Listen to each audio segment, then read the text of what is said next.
Love, remember.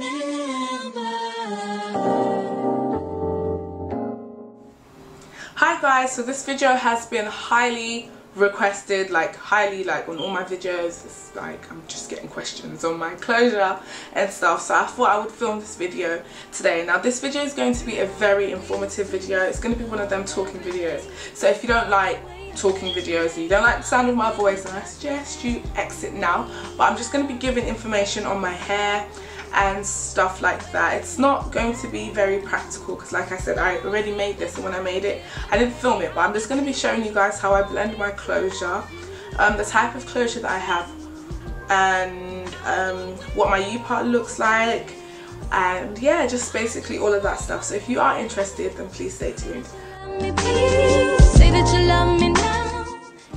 Okay guys, so I'm going to be showing you how I blend my closure.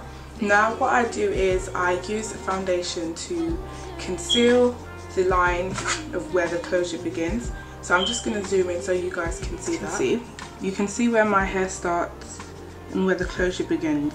So the key to getting a natural looking closure is for you to have it kind of just behind your hairline. So that's what I like to do, because I find that sometimes closures can look a bit wiggy. So to avoid that, like I said, I like to leave it just behind my hairline. So I'd say this is about an inch.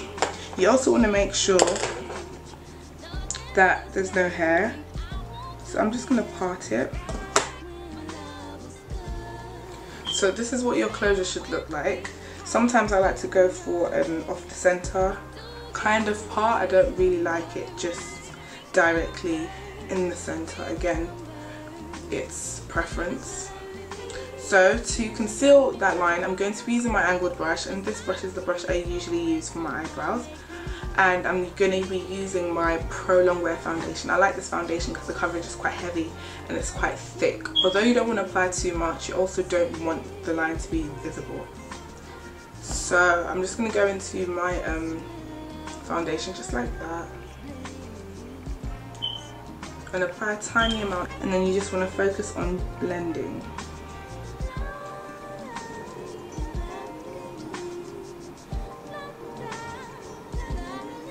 So first of all, I'm just placing that foundation directly on top of where that line appears.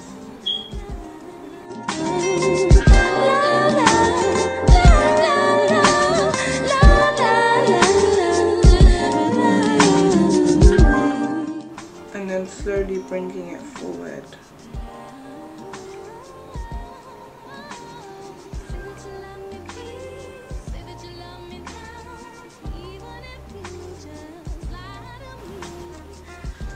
Try to do it backward.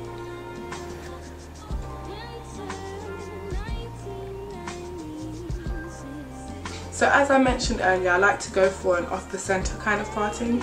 So I don't know if you can tell, when I did apply the concealer, it's not exactly completely straight. I don't know, I prefer this kind of look on me.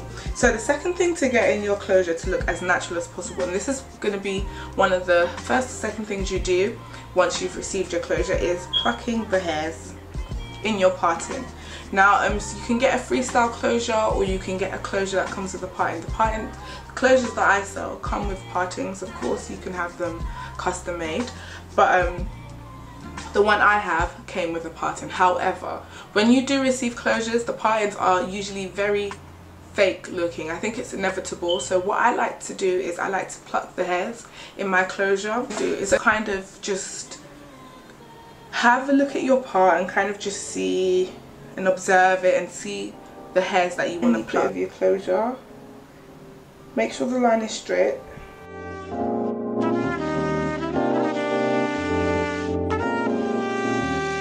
Remember when we used to just love everything? And then you would pick up those hairs, and the hairs that you picked up would be the hairs that you would pluck out. Now I'm not going to be plucking out any hairs out of my closure because I've done it already. I should have filmed, but I didn't, so sorry about that. But yeah, this is what you would do. So once you've done that, you hold into your closure and then you would pull. You want to make sure you hold into your closure, otherwise the lace could get a hole in it. So, and then you just tug on the hairs. Like, you can do that on both sides until you get a really natural looking part. Another thing that I did to make my closure look quite natural, and I think this is something that's quite universal, everyone does, is I bleached the knots on my closure. Bleach the knots, it's basically just applying bleach on the reverse side of the closure, just so your knots on the closure, which are usually black, turn to a really nice light blonde colour, so it can look like your scalp. So that's it. So that's it in terms of making my closure look really natural. Now I'm going to be giving you guys some information on my U-part wig, and I'm going to show you guys what it looks like off my head, and yeah, the lengths that I use, the type of closure that I have in, and things like that. Okay, so the closure that I used is a 4x4 lace closure, which means my closure starts from here. So that's how much space you have to part. So for the hair extensions, this is the Brazilian loose wave, as always. This is the hair I had in my last video. The new hair video, I just took it off my head and sewed it onto a cap. So this is what it looks like at the back. The colour is still the same, everything is still the same. The only difference is it's now on a U-part wig.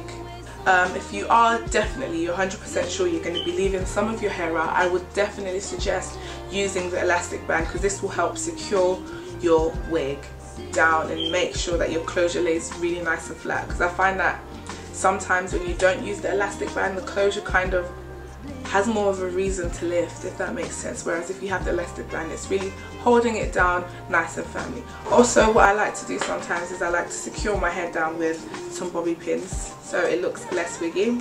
So I just use regular bobby pins like this. So what I do is I apply 2 to the front, just so it can lay down really nice and flat, and also just for extra security. So I just slide it on there, and then do the other side.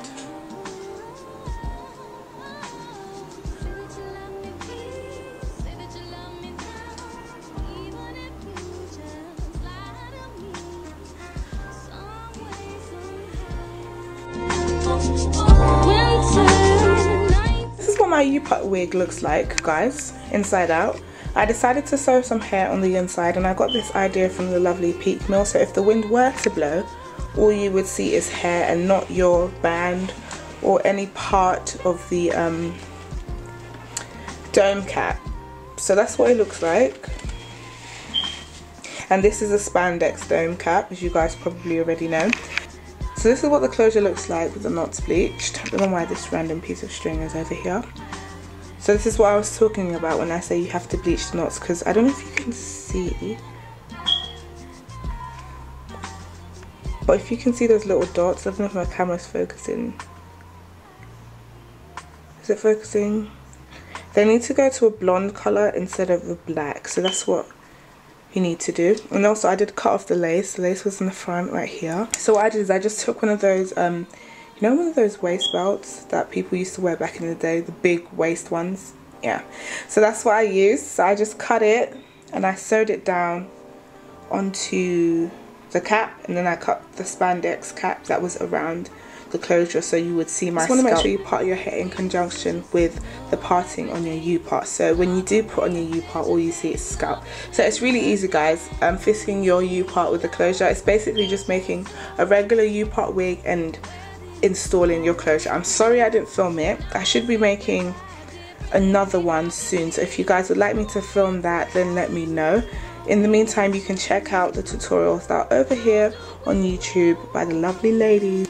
So this is Annabelle, and don't mind like my stuff on my computer table. I'm back at home and I've been kicked out of my room, so I'm in my younger brother's room. So yeah, that's why everything's like odd and out of place. But anyway, yeah, so this is what Annabelle looks like. I know I'm a loser. I call this unit Annabelle. My sisters laugh at me all the time. So this is what she looks like. As you guys can see, this is what I was talking about earlier. Your foundation could stain your parting, but once you wash that, you're good. And like I said, it's not that visible when it's on your scalp, so not to worry. And this is the colour. I've been getting a ton of questions on the colour. The colour is still the same as the colour I had before. I would say though it has, I would say it has faded slightly, but that's because it is a rinse out. But I kind of like it how it is now. It's not as bright. It's like a nice plum kind of burgundy, kind of cherry type of colour. So I think it's quite cute. I like it. But if I do touch up the colour, I am going to film it this time for you guys, I promise. So you guys can have a look and see what it looks like and how I applied it. Also, I applied it directly onto the extensions. I didn't bleach it or anything like that. So yeah, this is it. Love it. So I hope you guys enjoyed the video and found this useful as always. If you have questions, feel free to leave them in the comment section. I will get back to you. I have been getting an overload of emails recently, so if I haven't replied, please forgive me. I'm really busy. I've got uni going on, my dissertation, I'm working on that, and life and all of that stuff. So if I haven't replied, I'm not doing it on purpose. So I will try and get back to you. I'm going to try and go through my emails today or tomorrow. So please, you know, be patient. You should get a reply this week, okay? So what else do I have to tell you? My links will be in the down bar as always. Makeup and hair and all of that stuff will be in there. So I'll talk to you guys in my next video.